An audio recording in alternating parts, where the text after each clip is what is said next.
It's Saturday, May 5th. Welcome to Pastor Bob Daly. And to all my friends in Mexico and beyond, happy Cinco de Mayo. Jessica, my friend on Facebook, says, I love this couple. They're so sweet and I want to help them grow in Christ, but feel stuck. They know God and are striving to please Him in so many ways, but they live together and know it is wrong, but refuse to change. I feel stuck. I would not let them do things in the church, but I am not their pastor. Would you allow them to do things in the church? Would you tell them to hold on, let's deal with things, then we can move forward? Thanks, Jessica. Well, first of all, I think it's a problem when we live together before getting married. I think it's a problem when people have sex before they get married. The problem is trust. We talked about that a few days ago. And back in the back of your mind, and I've dealt with this so many times with couples, they begin to think, wow, if he had sex before we were married with me, who's he having sex with now? You think, oh, that's kind of silly, but I can't tell you how many times that's happened. Trust is a big issue. And then sexuality is only part of a bigger picture. Sexuality is part of a loving relationship that is absolutely committed. And folks, you're just not absolutely committed until you get married. And can I tell you a little secret, folks? Sex is not just for recreation. It's part of what brings a couple together and establishes a home. So I do feel strongly about this, and I think people ought to get married before they live together and have sex. People say, well, we're just living together, we don't have sex. Yeah, right. And if that's the case, you're stronger than I am. I don't think I could do that. Well, that's an issue, and let me just tell you that it's never been an issue that divides me or has divided my friends. I have good friends that have done that. I've stayed with friends who are just living together and not married. And I've had criticism that I would even stay with them, but they're my friends. The matter of fact that I want to bring out today is this. We all sin from time to time. I don't get everything right either. Now, I may not be guilty of this one, but I'm guilty of so many other things. And what constitutes, a person who is ready, quote unquote, to work in the church? Well, if you're going to hold a church office, a deacon, an elder, a pastor, then yes, there are certain criteria.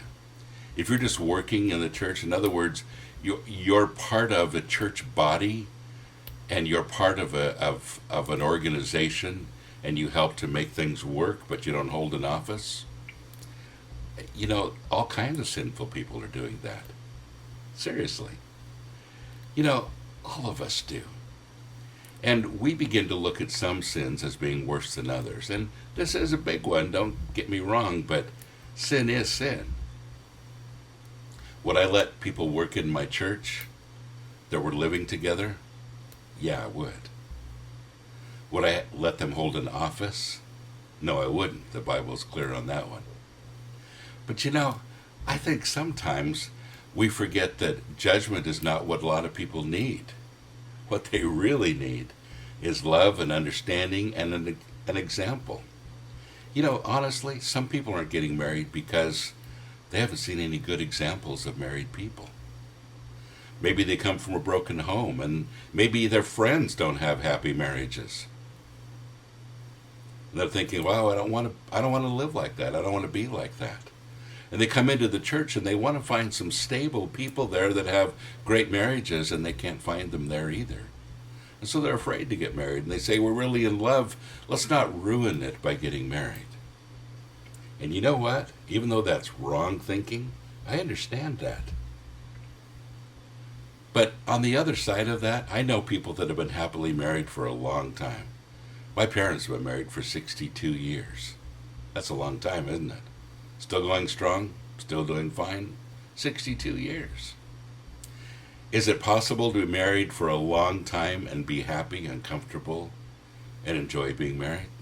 Absolutely, if you do it right. But folks, again, we don't always get things right. And I think sometimes because we won't deal with each other if the other person is in a sin that we think is worse than others, we really limit our friendships and our love for them. You know, one of the things that I feel like the Bible tells us to do is to love each other unconditionally no matter what. And I love, with my homeless friends, for instance, I love hugging some of those guys that reek of alcohol. They're a little drunk. I know that they've been in a fight just not too long before that. Their lives are horrible. They're depressed. They're miserable. They're angry. I love them to death. And all of those things disappear. And I know sometimes they just need my love.